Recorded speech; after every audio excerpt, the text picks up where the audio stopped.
You can't make chicken salad out of chicken feathers, or perhaps you've heard it or even said the other version. Regardless, good coaches should not blame a lack of success on the players they get to coach. It's a lame excuse, and I'm sorry if that ruffles your feathers. But it's your job as a coach to develop your players. If your athletes lack skill or mental toughness, it's your responsibility to develop it. But how do you make today's athlete tougher without risking breaking them? Well, Mental Mettle Coaching now offers professional development for coaches, explaining how to do just that. The program is called Ember to Inferno, Building Mentally Tough Athletes. It teaches real tools and tangible methods that are proven to increase the mental health and toughness of athletes. The program is available as an in-person seminar or as virtual small group coaching. Don't wish for mentally tough athletes. Build them. Contact Mental Mettle Coaching today. This is the Mental Mettle Podcast, where we explore how to forge mental toughness and resilience in every aspect of life. Welcome. I'm your host, Coach Matt Thomann. I'm an ICF certified professional coach with a background as a teacher, basketball coach, and athletic director. But my journey took a dramatic turn in 2020 when I survived both cancer and a stroke. Those experiences shaped my mission, help others grow stronger in every facet of life. Today, I work with athletes, coaches, educators, and anyone who believes that positive mental health is both achievable and a personal responsibility. This podcast is dedicated to helping listeners develop a positive version of toughness, one rooted in resilience, focus, and growth. Whether you're looking to excel on the field, in the classroom, or in life, this is your space to learn, grow, and take action. Join me on this journey, and together, let's forge your mettle. Welcome back, Metalheads. It's the Mental Mettle Podcast with your host, Coach Matt Thomann. And I've got another episode today with an administrator. So if you missed it, last week I talked to Charlie Zimmerman. He's the principal at Metamora Township High School. It's a school I've worked with in a lot of ways, do a lot of stuff with their athletes and their coaches. And today's interview is with Courtney Thomsen. Now, Courtney is the athletic director for Midland University.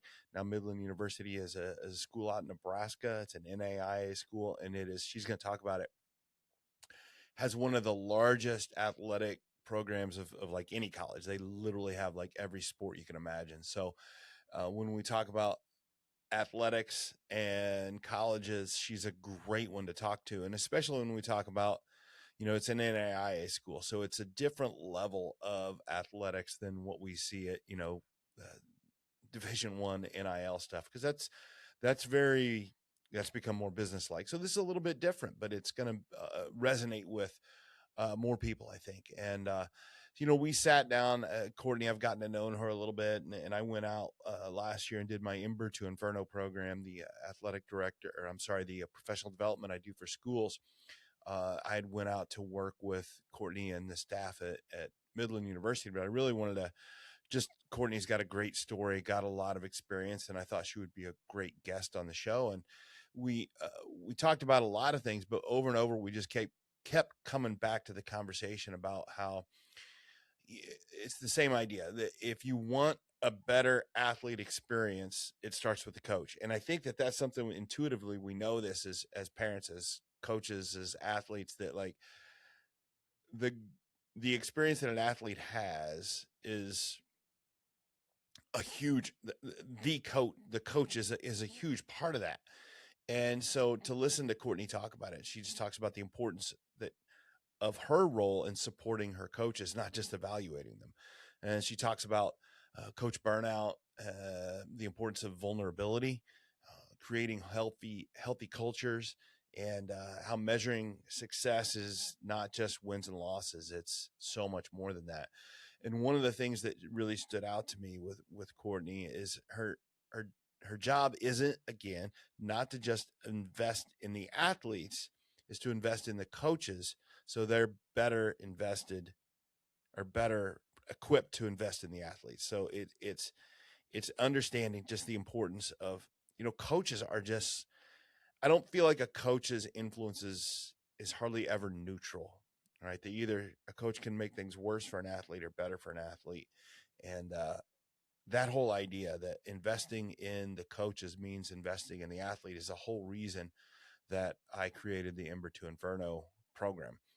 So, if you've ever wondered why I spend so much time talking to coaches about mindset, emotional regulation, self-awareness, leadership, mental toughness, all these things, just know that it's about two things. It's about their own mental health. And then once they get their own mental health, which can be a problem for some coaches, their own mental health in line, then they're better equipped to help with the mental health of the athletes. So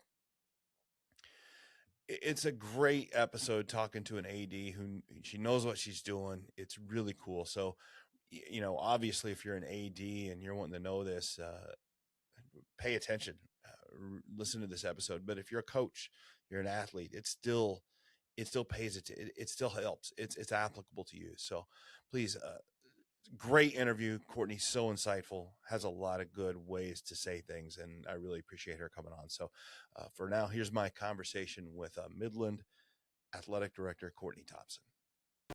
Welcome to Mental Mettle Coaching, where our mission is to help you learn to thrive in the face of adversity, not just survive it. We are passionate about empowering you to live, play, and work with a resilient and spirited mindset. Hi, I'm Matt Thomann. I'm an ICF professional coach and keynote speaker. My background as an athlete, basketball coach, teacher, and school administrator has equipped me with the insights that resonate deeply with the schools, teams, athletes, and coaches I work with. However, it's my personal journey through anxiety, cancer, and an ischemic stroke in 2020 that truly brings authenticity to my presentations. While learning to speak and write again, I also pursued and earned my ICF coaching certification. Now the practices I embrace are more than theoretical concepts. They're a way of life. Developing a positive mindset is within reach for all, but it requires self-awareness and the repetition of intentional activities. At Mental Mettle Coaching, we'll guide you, your staff, and your students on this transformative journey. Together, let's forge your mettle. All right, let's go, Courtney. How you doing? I'm doing well. How are you? It's good. So this is my guest here today is Courtney Thomsen with Midland University, and this is going to be a cool interview. We've gotten to know each other for about a year or so, and I've been there and worked at Midland University, and I just want to. I love talking to. There's a couple different people that I like to work with and talk to on the podcast, and it can be former coaches, or it can be coaches, athletes, former athletes. And then I've recently started to interview some of the administrators that bring me in to work at schools, because I think that is the admins that bring me in. Obviously, if you're bringing me in to do this sort of thing that I'm doing, working with the coaches or working with the athletes or whatever, we see things similar. And I mean, it's one thing for me to say it, but whenever I get an administrator whose job it is to keep up the athletics for a institution, and they know I need to invest in my players, need to invest in my coaches, it takes a little bit, it comes with a little bit more credibility, because you're like, I'm trying to like do the best job I can. And so I've started to interview some people like that, some people that I've worked with, and it's just been fantastic to be able to get their thoughts on. And you've been a former athlete too, so you understand both sides of it, and which is what makes it so great. So let's start with, give me some of your background and just how you got to be where you are right now and what led you there, as much as you want to tell me. Absolutely. Well, I mean, as you'd mentioned, I was a 3-sport athlete growing up. In volleyball, soccer, and softball were my 3 primary. I gave basketball a chance, but I'm vertically challenged, so that was short-lived. Fell in love with soccer. I had a lot of injuries. I had tore both my ACLs in high school. How early on was that? 15 and 17. Ooh. Yeah. So okay. Nothing cool, right? Like just twisted weird or landed weird, or but still I went on and played soccer at the University of Arizona. So I was blessed to have, for 2 reasons. I had already signed my letter of intent, so they still had to keep me. But secondly, I'm first gen, so going away from home was a big deal, and having that first year to get the lay of the land without having to worry about the pressures of playing I think was in hindsight was probably a huge benefit to me. At the time, thought it was the worst thing that ever happened, of course. So you showed up on campus to play soccer, and the first thing you couldn't play at all because you were injured. Correct. Yep. Tore my ACL my last club game before I moved off to Tucson. So yeah. That's rough. That's rough. But like, I love how you can already see that that was a blessing in disguise. So. Well, and Matt, it's part of, I think, how that got me here, because I ended up sidelined quite a bit after that. So I ended up breaking my foot in my sophomore year. When I came back from a broken foot, I tore my meniscus. When I was recovering from that, I tore it again. So because of that journey and that grit and like kind of working through it all, I had a coach that looked over at me and said, "I think you should get into coaching." Yeah. And I always, which is sometimes when they say that, like, that is not like what you're like, what do you mean? No. What do you mean? Like, that's like, it's not what you want to hear. No. But it's funny the way you say that. It's like, hey, I think you should get into coaching. Well, I'm here to play. Yeah, exactly. Yeah. Well, it was after like I said, I mean, I had like so many surgeries back to back, and it's funny. He initially they tried to talk me into coaching club, and I said no like 3 times, and it turned into like, okay, I'll pay you $200. I'll pay, and I'm like, I'm not trying to bargain. So, but I mean, he saw something in me, and that it was pivotal, and I think again it all stemmed back from my injuries. So. Yeah, so I started coaching in college. My last year, I was undergrad assistant and then coached club with one of the assistant coaches. Came back to California. I'm from California, from Southern California. So I went back home, and my path was teaching. I was applying for grad school. I got an offered a job, called to accept an assistant kindergarten position, and the woman was out of the office. So I said, I'll call back on Monday. And my old coach calls up again and said, he was at the University of Southern California, so USC, and they just won the national title. So I felt pretty bad I didn't notice that. And he said, and we have a new position, director of operations. I want you to take it. So it came back down to the whole, no, I already have a job. No, I want you to consider it. So long story short, I ended up, I thought through it over the weekend and realized teaching will always be there to some degree if I want to go back to it. But when was I going to get that's hard to pass up. Yeah. I mean, that's hard to pass up. It was. Yeah. Half the pay, the commute, I had all the things going against me, but and that's kind of been my journey. Is I've had a lot of coaches or administrators or people, I say, smarter than me that said, hey, I want you to try something, and I just always gave it a chance. So I was at USC for 2 years, and I learned a lot. I was there, like I said, right after they won the national title, so it was high quality soccer. Got a chance to travel and see some European. Got to go over to Europe and watch some sessions there. So it was a robust, amazing experience. Ended up getting out of that a couple years later. Just didn't feel like the Division I, that high, intense. I wanted to be a mom, so I thought that might be hard to balance both. So got into club, worked at a local club, and was the youth director there. And then I had a friend call me at a small institution, Marymount California University, call me to ask to be a volunteer. They needed a female, so I said sure, I'd help out. And then it led into the getting offered the head position because everybody was leaving. There was a lot of turnover, so I ended up taking that, gave it a shot. So I was the head coach at that school for 5 years. 2 of those years, I got into sports information, and that was just to make it a full-time job. I just wanted to be fully immersed. A VP on campus, VP of enrollment, said, hey, I think you'd be really good at being an athletic director one day. I know the AD is going to step down soon. Would you be, interested in talking to the president? And I said, no, but I went ahead and had the meeting. No, I don't know if I want to do this, but I'll try it. So I had two boys under 2, and kind of felt that maybe the administrative path would be a little bit more conducive to work life. After 5 years of coaching, I moved into administration, went back to school, got my master's. So I was the AD there for 5 years. And as some of my former coaches, it felt like it took about 3-ish years. And we had this, this mecca that we thought was just amazing. And then as a lot of people's stories go, then COVID hit. So I got a phone call from the president saying that we were either going to close or have to shut down athletics. And so started looking for jobs, and Midland is in the middle of the country. It's in Nebraska, and I didn't Yeah, just I mean yeah. yeah. Because My where were you at before? Southern California, So Marymount, that's a California. Yeah, yeah. I so remember you telling me that's. I mean, it's not just a long way away from Southern California to Nebraska. It's a long way away, like metaphorically, and any way you can kind of yeah, however you want to say it, it's a long way away. yeah.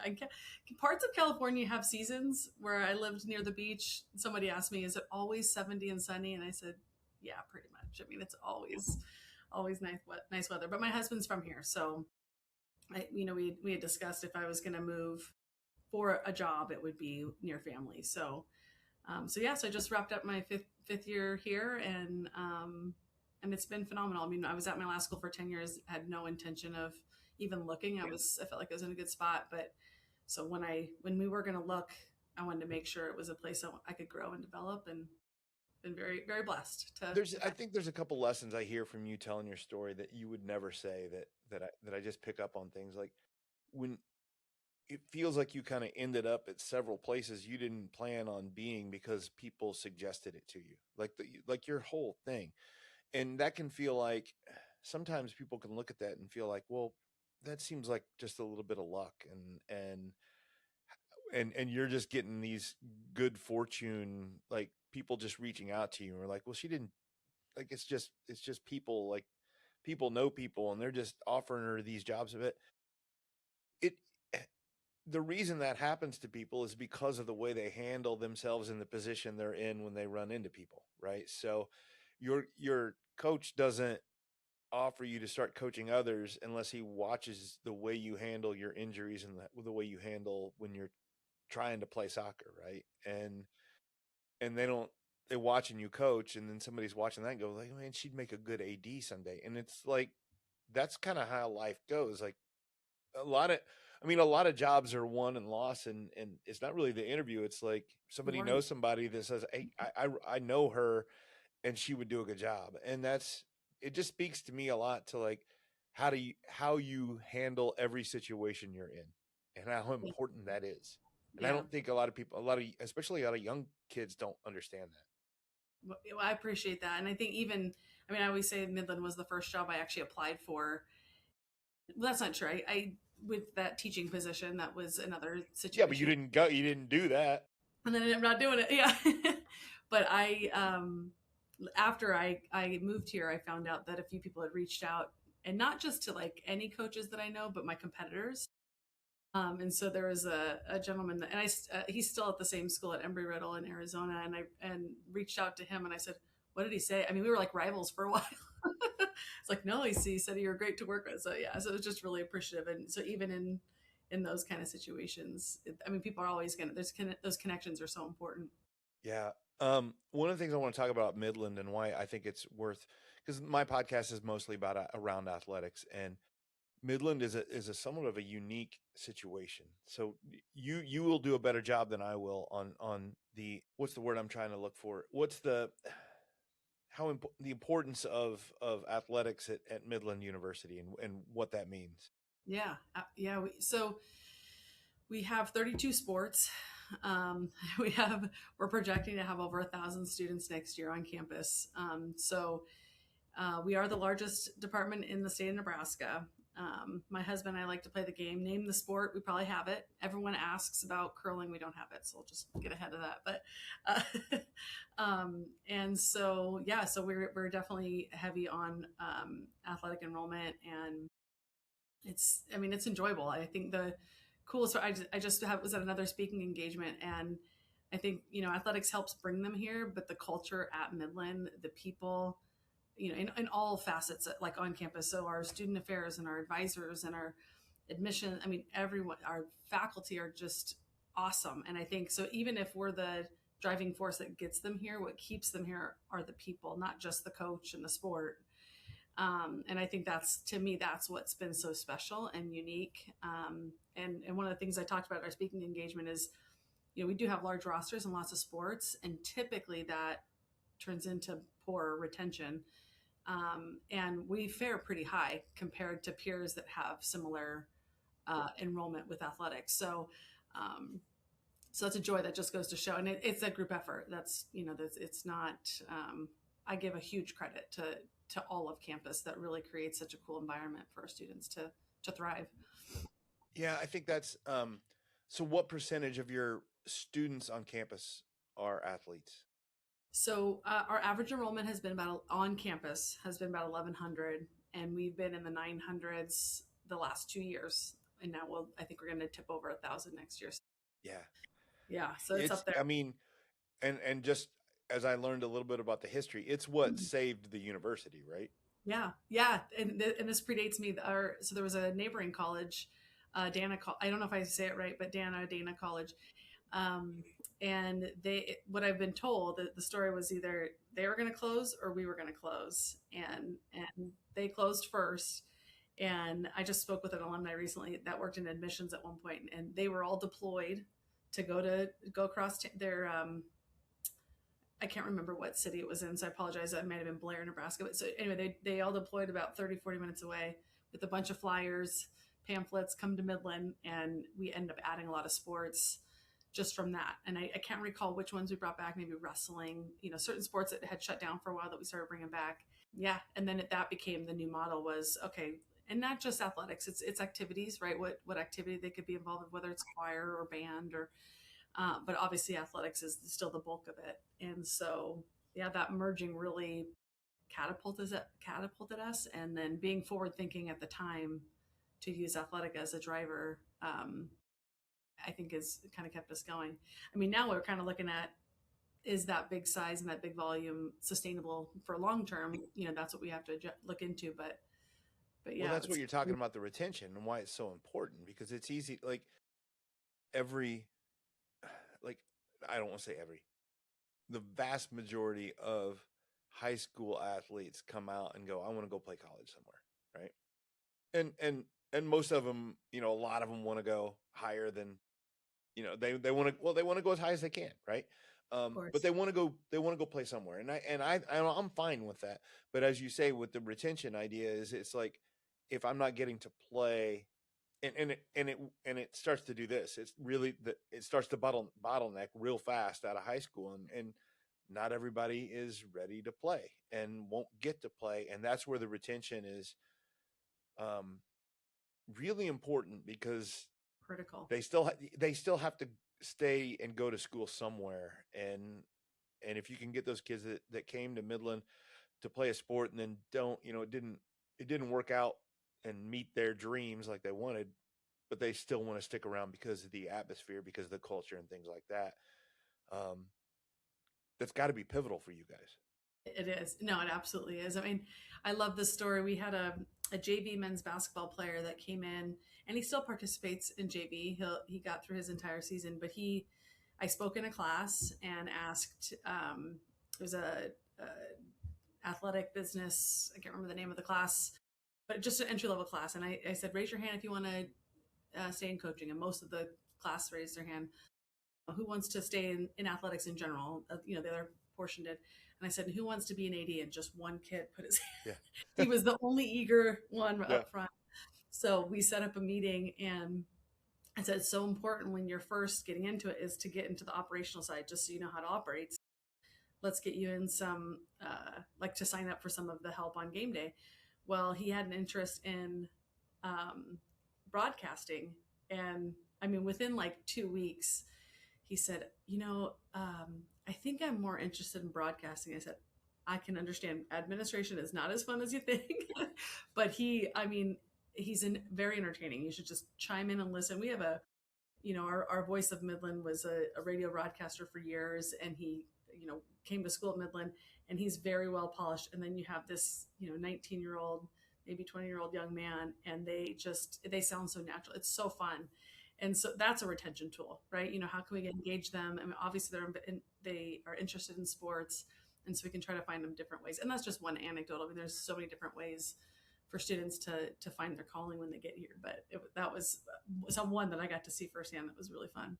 Yeah, no, it's great, and you have to have those opportunities for them, or like you said, they're not going to stick around. And yeah, so then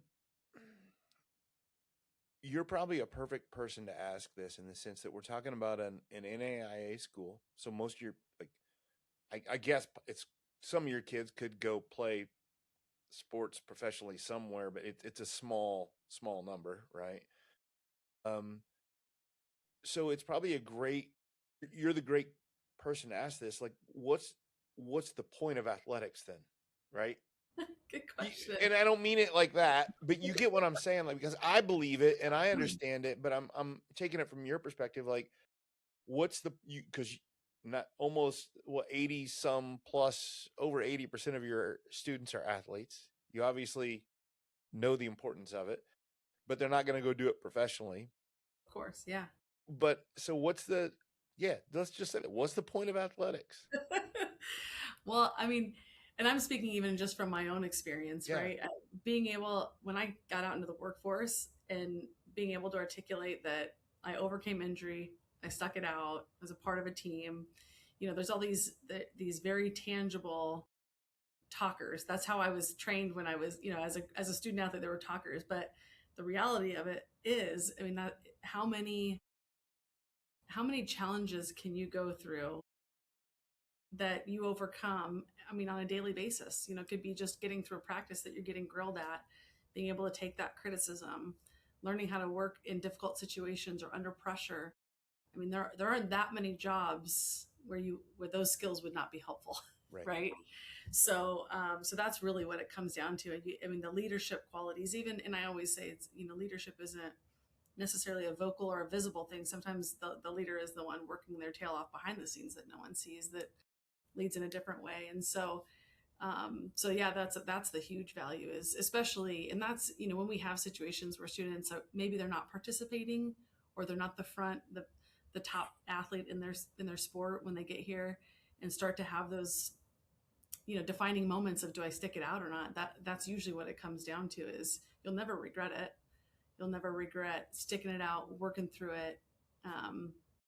So that's, yeah, with the right so long as you have the right attitude about it, right? Which is so huge. And maybe that, because I got a list of questions going through my head, and maybe this is the right time to ask this question. Coaches, do you dream of guiding mentally tough athletes towards a championship?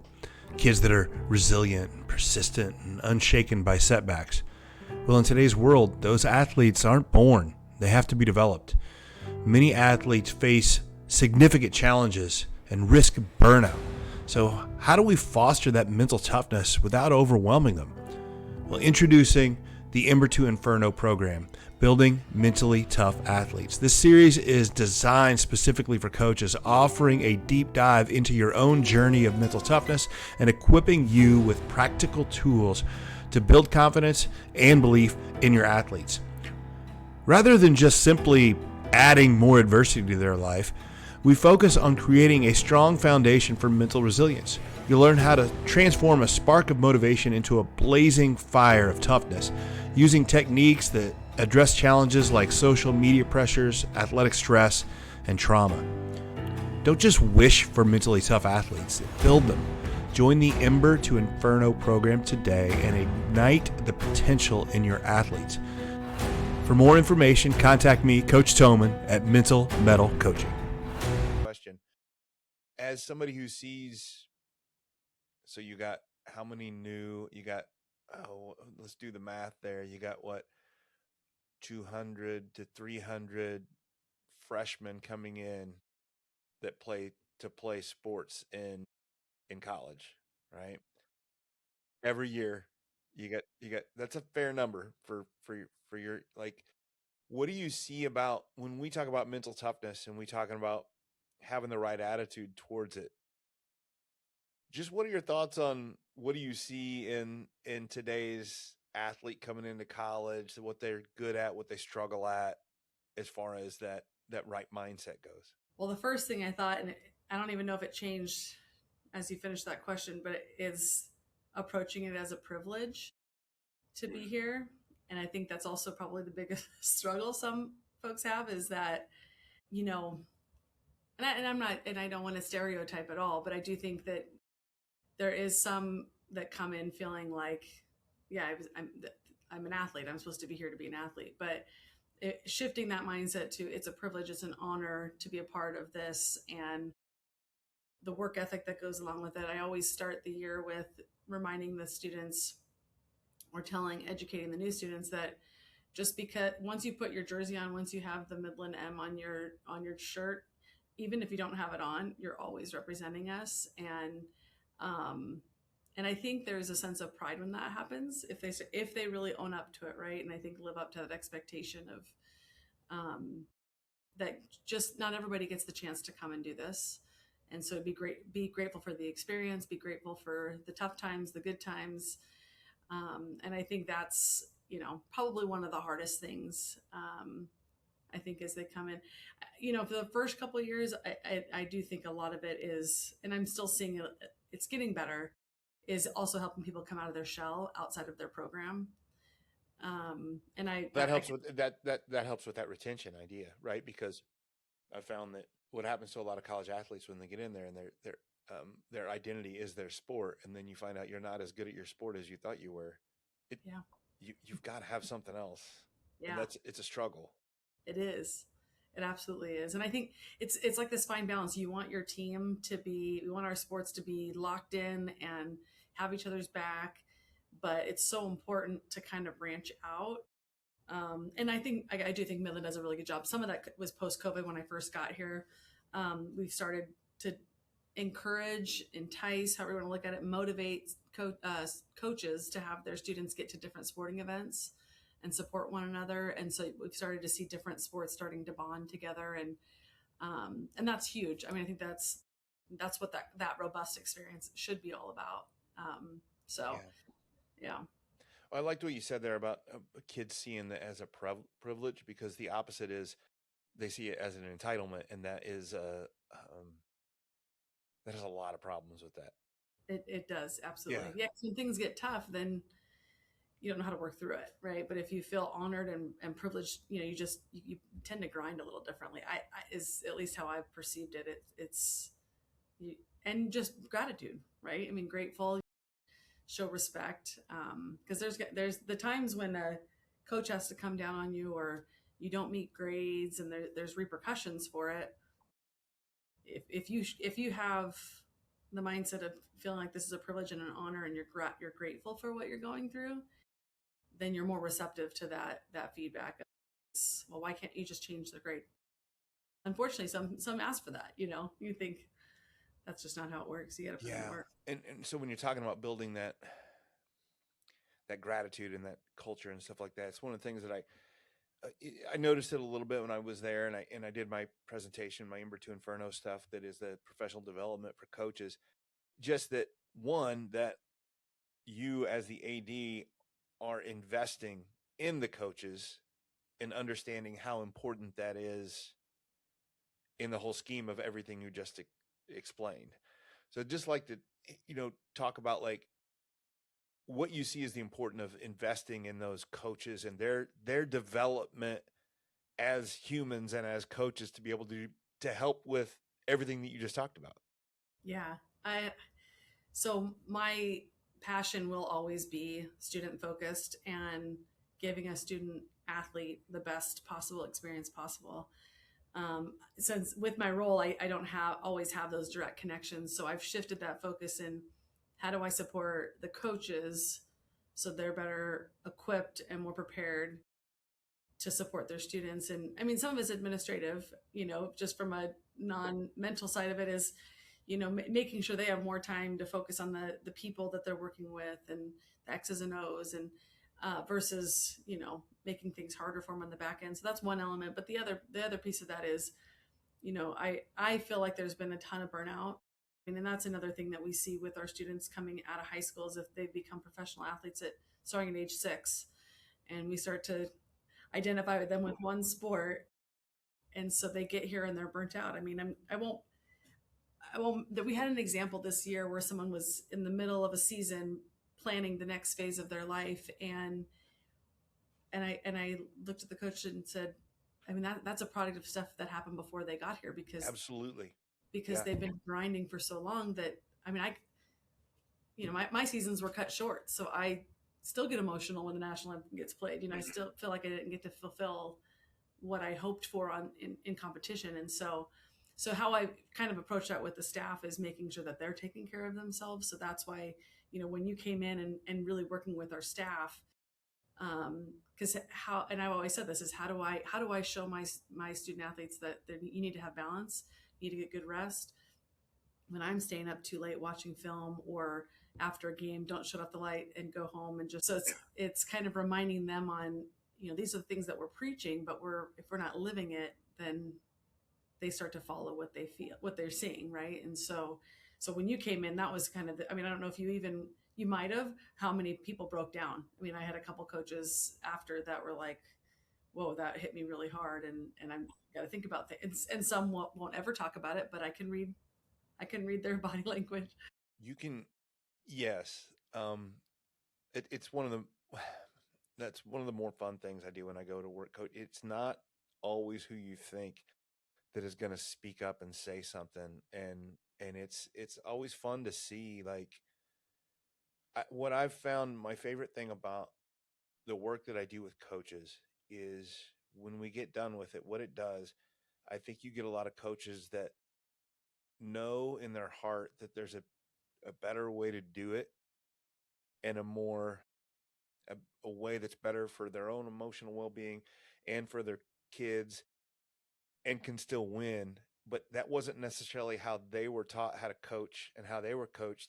And then whenever I come in and speak, they're like, okay, this guy is saying this and this makes sense. I want to do this now. This is how I want to do. And that's my favorite part, is kind of like somebody comes in and says, okay, this is okay. It's okay to do it this way. And I think that's when you say somebody breaking down, that's what I see. And that's where I think it comes from.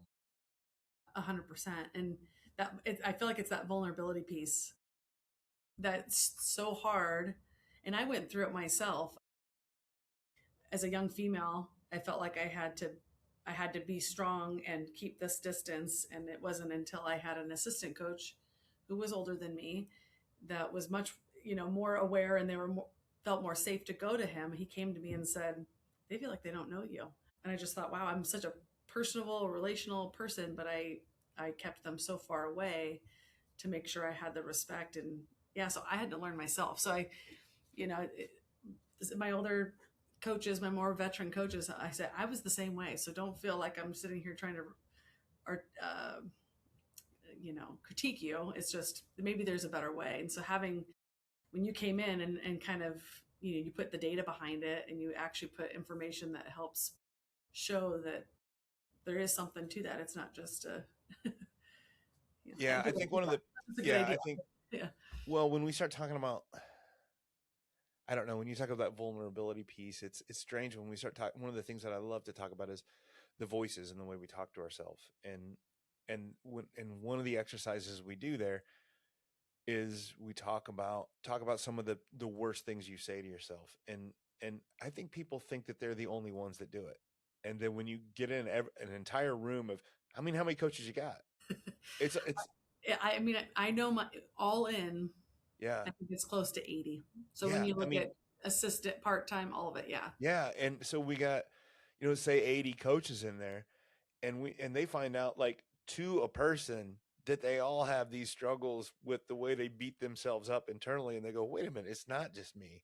And then we also know that that's not helpful. We know it's not helpful. And I think that there's some, I don't know, that's just something I like for people to see. We kind of expect it out of kids. Kids are like, don't see past their own noses. So they just think everything's me. But we find out that coaches are doing the same thing.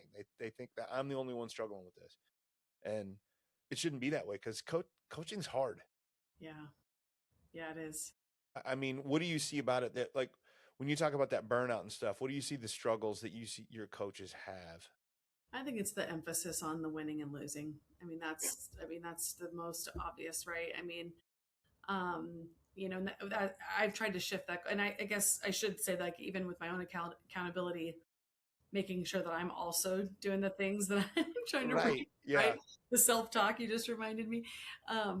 But even just when I have conversations with the coaches, that it's not just about what's going on in competition, and try to help that relay down. But we try to have we have things like a traveling trophy for academic, success. I should tout for a quick minute. We had men's football, our tackle football, and because we have flag football as well, Of course you do. men's baseball, Yeah. that both had GPAs over 3.0 as a team. And I mean, that's a huge accomplishment in the last 5 years with just focusing on that. And so when other things aren't going well, but you have these things to be excited about or feel proud about, I should say, or graduation rates or retention rates. And so I've been trying to do that from my level. Because when you're relaxed, you end up doing better anyway, right? If you're so tense on trying to win all the time, well, you don't perform the way, right? So there's a lot of ways to win, and one of the worst ways to try to win is just focusing on winning, which is it's counterintuitive, but it's just the way it's the way it is. 100%. Yeah. 100%. Wow. So I don't want this to be some hard hitting expose here, but I have so if this question is like too hard and it puts you on the spot, I apologize, but it really got me thinking when you're talking about that as an AD. How do you evaluate the job a coach is doing without looking at wins and losses? Without looking at the results. Well, it's actually those things, right? I mean, I think that the tangible things at a school like ours, it is important that we have healthy rosters and we manage our budgets well, and we create a good experience for our students. And so those things primarily are the topics of conversation. And I always say, you guys, I'm competitive, but if we're doing all these things right and you're treating people well, then and we're having a good experience, we're competing in the arena, then we'll be all right. So but those are the things that I have to focus in on anyway. I think that's probably the most important thing. There are innately, we all want to do well, we all want to be number one in everything, but those are the things that I try to primarily focus in on when we're doing evaluation process and things like that. And so then when we're talking about goals for competition, it's kind of the cherry on top, I guess I would say. It's like that this isn't going to be the make or break, but let's at least, why don't we try to get, at some point I asked a coach, I said, why don't we move from, and I can't remember, but let's say it's 5th place to 4th place next year. And I was new. This was probably my first or second year here. And he said, you want us to do well? So it hadn't been talked about before. I thought, oh, okay. So not that your job's gonna be on the line, but yeah, let's what if we we're to strive a little higher? So that's how I try to approach it, is that we're still trying to push the limit a little bit. Well, it does need to be a secondary result. 100%. And that conversation usually comes with, and how can I get you there? How can I support? What do you feel that your program could use more of, or doesn't have enough of? What? Let me know. And so that's how I usually try to navigate those things. Yeah, I mean, I think the student athlete experience is definitely my primary focus, and you can see that with retention and even recruiting, because you're creating an environment students want to come to as well. So, well, that's key, right? And that's where that retention, that the recruiting and the retention, because if kids find out, they're like, you don't want to play for that coach, or don't, whatever. That kind of leads me to a even more difficult question, because since you answered that one so well, how do you handle a situation? And maybe you haven't this a lot, because I know this used to be the case. A situation where you have a coach that wins a lot, but isn't doing all the other things that, like, you got this whole long list of things that you want to see a coach doing, treating people well, doing all these things, whatever. And they're not doing any of that, but they still get the wins, because sometimes coaches can win at the expense of everybody else. Yeah. That's a good question. I would say that I haven't seen that much of that, because it doesn't last very long. It's a lot less common than it used to be. Yeah. It used to be, I don't want to say if it was the norm, but it was, I don't want to be so cynical, but I know it's a whole lot less common than it used to be. I agree. I don't think this next generation performs well under that type of environment. But I don't like, you're right, but a lot of people will take what you just said right there and be like, kids are just babies. right? And they'll say, well, you get what I mean? And I don't think I don't think that's the fair way to do it. So I have had a situation, and You had to get a drink and get your nerves. And, I had to, yeah. Yep, I have had a tough one like that. And but again, I think, and I'll start with this: the results are one thing. If they're not doing other things right, it all adds up. It's not just one thing that's not going right, if that makes sense. And so in that particular situation, where there's smoke, there's fire. That's just kind of how it goes. And so it's been more than once where that kind of situation, and it's one of those where, I always want to be visible and present around programs, no matter what. But when you feel everyone go like this, when you walk around, you kind of know, okay, something might be there. So, just trying to, but I try to coach the coaches too, and I try to give the benefit of the doubt that no one's doing anything out of malice or on purpose. But yeah, so when those situations come up, it usually comes out because you can't, like I said, you can't keep kind of poor behavior. It eventually gets found out. Whether it's, there's a lot of different ways it can come out. Let's put it that way. Well, which is also a good reason to do some professional development, like mine, and how you brought me in, because you let them know this is what I want. This is how we should be operating. And I think a coach who doesn't agree with that, they can find somewhere else too, right? And that's the thing. Not to run people out, but I think people end up working and coaching and living in organizations that fit them, or they should, or their values aren't gonna mesh, right? So go somewhere that is still okay with that, and that's fine. You can do that if you want. And I can even think of a specific example where I think sometimes it also is situational to that moment of that person's life, right? Where they're maybe feeling their own pressures or things are going on, and that brings out not the best in that was not a great sentence. That doesn't bring out the best in them. Yeah. And I've had that situation happen before. And so that coming to Jesus moment was, I think this, they need to try something different. Right. And well received, and person went on and has realized that was not, behaviors were starting to go in the wrong. Yeah. Just things were hit weird. Right. So I always try to give people the benefit of the doubt, because I think at the end of the day, we're all trying to do our best. And sometimes there's only one way that we know. There's definitely things that I've done in my coaching past where I thought, well, that was a flop. That didn't work. I would do so many things different.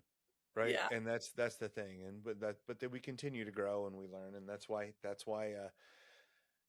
knowledge and wisdom are so sought after, is because it just takes time and experience to be able to get it. Yeah, exactly. Yeah. And so let's relationship with the coach where that becomes a dialogue and conversation versus hiding over here in the corner, hoping no one notices, right? But that'll happen sometimes here and there. But because, like I said, we've all stubbed our toe, did something that was a great idea to show discipline, and maybe that was not a good idea. You just never know. So let's kind of bring it all together here, based off of like your experiences as an athlete and some of the things that you've had to face and overcome, and your experiences as a coach, and your experience as an athletic director now. What do you think is the right mindset that, let's say we're giving advice to a young coach or even a young player? What do you think is what is Courtney's mantra on mentality and mindset when it comes to athletics? Yeah. That would be a long answer that I would have. But I think if I were to bundle it up, for me, it was just always giving it a chance. The first time I tore my ACL at 15, I'll never forget laying in the bed or in the couch, wherever I was laid up, wondering why me. I'm a faithful person, so I kind of leaned into God that, okay, there's a reason for it, and I just need to have faith, right? And so I guess at some point I probably could have just quit if I wanted to, and I think I felt that in the very beginning, at that very first major injury. And my whole identity was around sports. I mean, I was playing 3 sports ever since I can remember. So, yes, I think, it's hard to just package it up, but definitely having faith that the journey is never easy. And that, I mean, a lot of those bumps in the road, for whatever reason, whether it's not playing or getting injured, always led to something different and led me to the path where I belonged. When I got into administration, my mom said, my mom was a 3-sport athlete in the 60s. I love telling that story. Well, that's awesome, right? Yeah. She was a stud, and she said, I always wanted to be an AD. And I'm thinking, I would never wanted to be one. And I still, to this day, I'm like, what else could I do? No, I'm kidding. But it's like, no, I get you. Yeah. Yeah. But I know I'm meant to be here, even if I was nudged and thrown into it and, fell a couple times. So I just, being open-minded and willing to take the chance, having the faith that, the journey is 100% a part of it. So without going into all the background, just some of the things that I've had to face and experience, even in administration. Someone said, "How are you still doing?" I said, "My husband wouldn't let me quit if I wanted to." You also have to have a good support, and having a good partner especially in this industry, who's like, "You got this. You're good at this. Be proud of what you're doing." And so sometimes if I don't talk to myself that way, having someone around you, whether it's a partner or a family member or friend, that's, I think, another huge part, just to kind of keep your focus going. Yeah. There's something you said in there that something I love to say is you just have to be able to take something that happens to you and turn it into something that happens for you. And that is that is the skill, right? Like above, that's it. Because if you are in your athletic journey or your coaching journey, if you want it to be without any adversity, well, that's not, one, it's not possible. And two, it's not really why you do sports. There's 100%. the adversity's baked in. That's the whole point, right? So yeah, you have to be able to have some sort of an ability to take those things that get thrown at you and say, well, how can I use this? And I mean, that's everything, but it takes some practice. But I think that's the divide we have with some people. Like, adversity hits, and those that figure it out become better, and those that don't, I don't want to be so binary, but it can be that way, because if you just quit with the first time of adversity, you miss that. That is what I think about athletics is you get a fairly safe place to practice this adversity. Yeah. Yeah. It's yeah. I just came across something yesterday that said, don't quit, because once you do it, if you do it once, it just gets easier. Right? Easier. Yeah. And so, and I think of a lot of young women that I, like, for example, if I was like trying to recruit a coach or get somebody to try going into administration, trying to build up other young women, and how many of them, and I don't think it's just young women, but it's just an example I have where, no, I'm not ready for it, or I don't think that's what I want to do. Well, I didn't either, and I didn't think I was ready. And so I think that's why if I were to kind of put a mantra together, it would be that, is just give it a chance, even if it gets hard, even if it's not easy, even if it's uncomfortable. When a door opens, especially if it gets hard, especially if it's uncomfortable. Like that's the idea, right? That's the I don't not to jump on top of you, but that's the whole thing, right? Like that's especially not yeah, it's true, and it becomes more rewarding, of course, obviously. Yeah. That's the beauty. And then you get a little bit more confidence as you go, right? Yeah. Okay, Courtney. So we're just about out of time. Last question I always ask everybody is, what did we not talk about that we should have? What's the question I didn't ask you that I should have? I guess my why, maybe. Ooh. My why? Why? What's interesting? It's a good question, because you made it sound like every job you've gotten into, it wasn't even your idea. It wasn't. Right. So you're just like this bumbling idiot that just ended up in places, and that can't be the truth. Right. No. So then that is a great question I should have asked. Then why? Yeah. And it's kind of what I just said, is it is so rewarding. I mean, being able to overcome all the hurdles along the way has been very rewarding and very enriching. And that's why I always wanted to go into teaching, because I felt like I could make an impact on someone and help them. And we all do. We all think of our coaches and our teachers growing up that really were pivotal. So now, and people have asked if I miss coaching, and I do to some degree. I miss, like with my kids, I'd love to help out when I can, but to help a coach who can help a student, I still, or an athlete, I still feel like I have this connection. And so, and I'm constantly learning. I mean, I always say that. I always start with, I will be the eternal learner, and I want to learn. I have so many coaches with so much wealth of knowledge that I love to learn and listen to them as well. But that's my why. I mean, it's so rewarding. I will always grow and always get challenged, and I'll never be bored. And I get to sit and watch sports. So on my bad days, I try to remind people we get to watch sports for a living. Come on. Yeah. I mean, it could be worse, right? It could be way worse. Yeah. I mean, listen, I'm sure teaching kindergarten is very rewarding, but there's like getting to, like, you know what I mean? Yeah. A lot less boogers and yeah. It takes a special kind of person to want to do that. Oh man, yeah. But anyway, I would rather go watch college sports every day than deal with booger eaters. So yeah. Oh, Courtney, this has been fantastic. I can't thank you enough for coming on the show. Appreciate it. It's been great talking to you. And thank you so much. Of course. Thank you. I appreciate it. Okay. Thank you. If you are a parent of an athlete, I want you to hear this. You are already your kid's most powerful mental performance coach. It's not me. It's not their strength coach. It's not their varsity coach. It's you.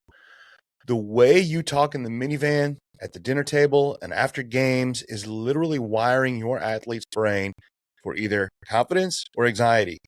That is a lot of pressure, and it's kind of daunting.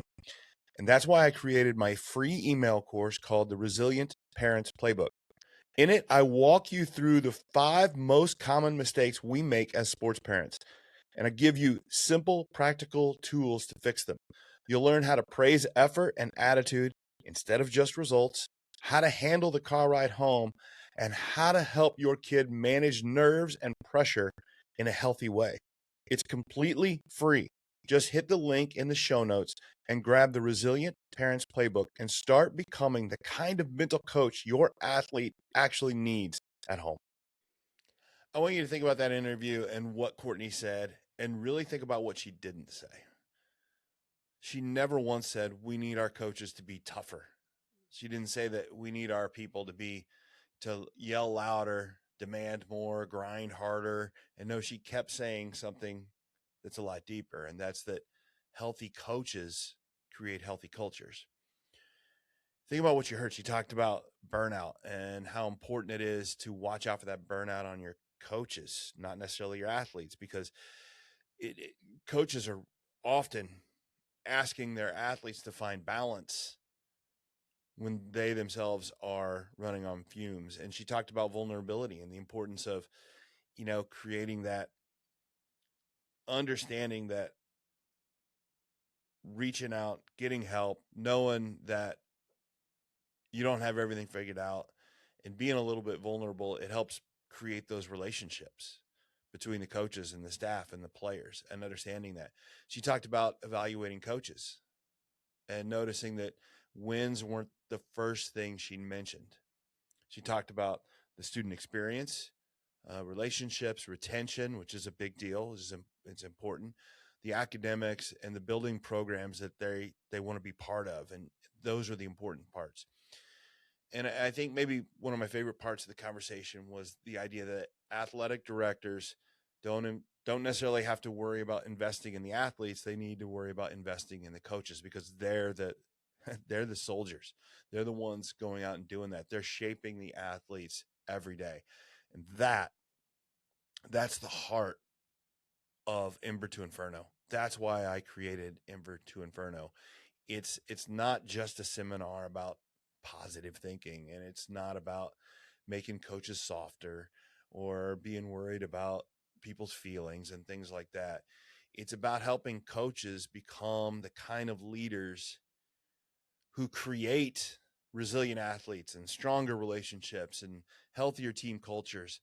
And ironically, it's the kind of environments where winning becomes something we focus on less, but actually yields more winning. It's something I often say that is that one of the worst ways to win is to focus only on winning. Okay? Winning is an outcome. Culture's a progress, leadership's a process, coach development is a process. And when you get those things right, the scoreboard takes care of itself. The win-loss column takes care of itself. So if you're an athletic director, principal, administrator, listening today, or a coach, here's the question I want to leave you with. And that's, what are you doing to invest in the people who are investing in your athletes? Because if we want better athletes, it starts by building better coaches and more relational coaches that don't just want an outcome. We want a coach that's not transactional. We want a coach that's transformational. That's why I created the Ember to Inferno program. Yes, I work with individual athletes all the time to help them, but man, if I can help a coach understand how to do that, and they take the things that I'm teaching and they bake it into their practice, they bake it into their culture, that's how it sticks, and that's how it helps the athletes the most. So if you ever want to learn more about the Ember to Inferno program, how I can bring it to your school, how I can work with your staff, I would love to have that conversation. It's one of my favorite things to do. I love that part of my job, is doing the Ember to Inferno program. And just remember that better coaches build better cultures, and better cultures build better athletes. And you've got to be working at investing. You got to be working on investing in your coaches if you want the best of your athletes. So can't thank Courtney enough for coming on. So this has been the Mental Mettle Podcast. I'm your host, Coach Matt Thomann, and always remember to forge your metal. Thanks for listening to the Mental Mettle Podcast. Don't forget to tune in every week for more insights and strategies to help you forge mental toughness and resilience. This podcast is brought to you by Mental Mettle Coaching, where we are driven by a passion for sharing knowledge and experience that empowers others to play, live, and grow with confidence. Our mission is to instill a resilient and spirited mindset in our clients, enabling them to confidently face adversity and actively seek new challenges for personal growth. At Mental Mettle Coaching, we offer individual coaching, group coaching, and professional development for schools and businesses. Whether you're an athlete, educator, or professional, we're here to help you unlock your potential and thrive in every area of life. Until next time, keep growing, stay resilient, and always remember to forge your metal.